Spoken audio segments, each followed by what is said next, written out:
I don't give up what nobody says about none of that. I'm going to be calling until my court date. They're not going to do shit. At the end of the day, they can't do shit. If he thinks we can't do something, you're going to look at this judge and think I can't do something, young man, you're going to learn a big lesson. Welcome to Bench Report Court Cam. Court calls the case of the people versus Marquesi Hankey. Your Honor. Yeah, the second a judge says, "You're going to learn a big lesson," you already know this hearing is headed straight off a cliff.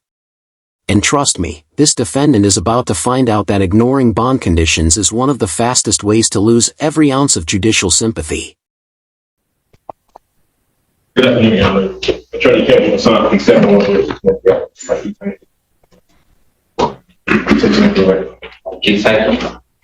All right, it's your motion. There's probably a motion with respect to a previous PCC hearing. My client's bond revoked from privileges from the jail, suspended due to allegations that he cut off tether and contacted the complainant.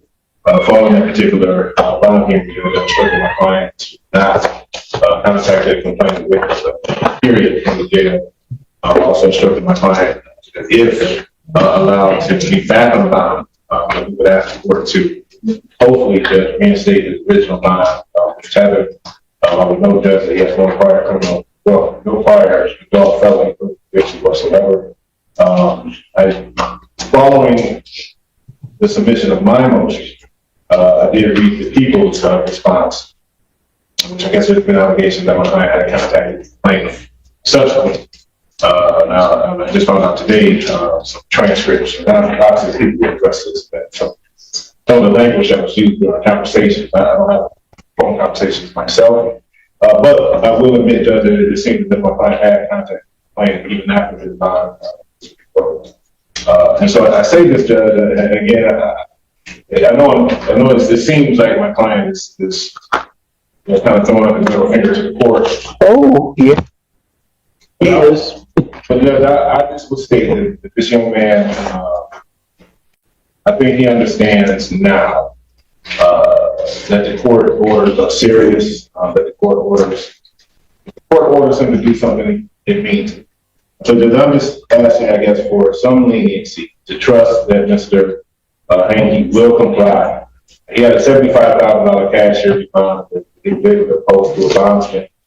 The only thing I can ensure that if the court were to give him a second chance, he would not violate his bond, even if the bond is a house arrest with strict conditions. So Judge, I am asking the court to reinstate his bond, and if the court is unwilling to do so, I would at least ask that his phone privileges be allowed back on to at least contact family.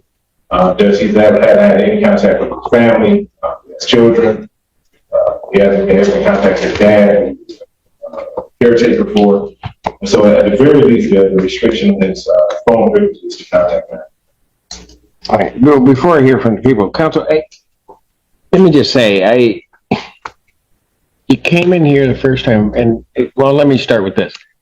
Where's our tether? From my understanding, Judge, I thought community corrections still had it. I thought they had he cut the tether off. We haven't seen it. Okay. And I know you made the representation to the court, but I know you wouldn't have personally known that. I'm sure that came from your client or something along those lines. We don't have the tether back. Okay. Then, and I get you're making the representation saying your client's going to follow what the court says, but I don't know if anything can be as shocking as walking into a court free. Your bond gets revoked. You get put in jail because of something that you've done, and then you still go about violating the court's order. I'll be honest with you, counsel. I mean, I get what you're saying. I don't have a problem giving people chances. I just don't know that this is the one to give a chance to. Because he just hasn't done anything the court's asked him to do. Ms. Senda. Your Honor, I will rely mostly on emotion. However, in listening to his jail calls, he has 45 total calls to one number after his privileges were revoked with different pins he's using. Then to the other number, we have 23 calls that were completed since his privileges were revoked with different pins. And in one of these calls as recently as Monday, there were a few memorable quotes that I heard in the calls, such as, "There's not shit in this world that's going to stop me from talking to you, man. Nothing in this world stopping me from you. I don't hook up what nobody says about none of that. I'm going to be calling until my court date. They're not going to do shit. At the end of the day, they can't do shit. I'm going to talk to you till I can't talk to you no more. I'll be home. I'm not worried, man. I know I told you this is about to be my last call, but I'm not stopping shit. I'm not stopping nothing." And then, why stop now if they already know? So I have extreme concerns that he cannot follow court orders, considering he cut off his tether, continued flagrantly calling the victim on other pins, both numbers, acknowledging in some of the calls that he should not be contacting her, and continue to contact her. He just cannot abide by any of the court orders that are set before him. So I have great concerns, and especially given the violent nature of this case as well. Anything else, counsel? I mean, counsel, does your client want me to just request to the jail that they put him in solitary so that he has no contact with anyone, can't use their PIN number? If he thinks we can't do something, and if particularly you're going to look at this judge and think I can't do something, young man, you're going to learn a big lesson.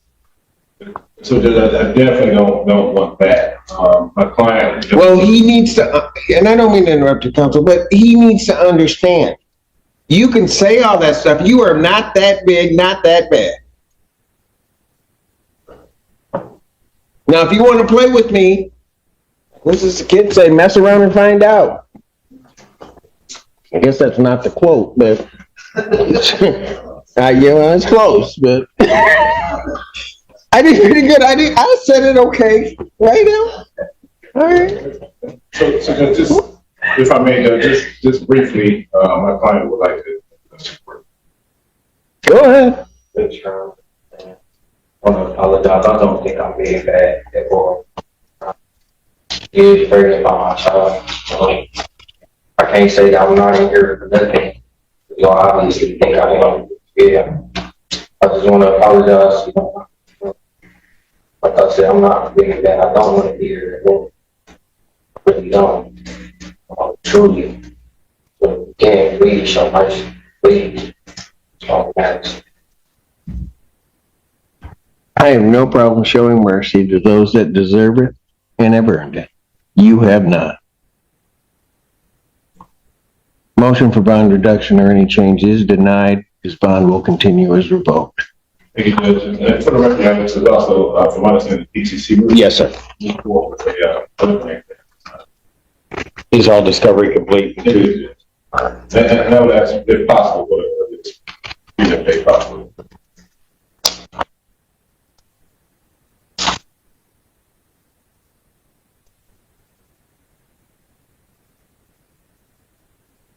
People have their witnesses available on the first.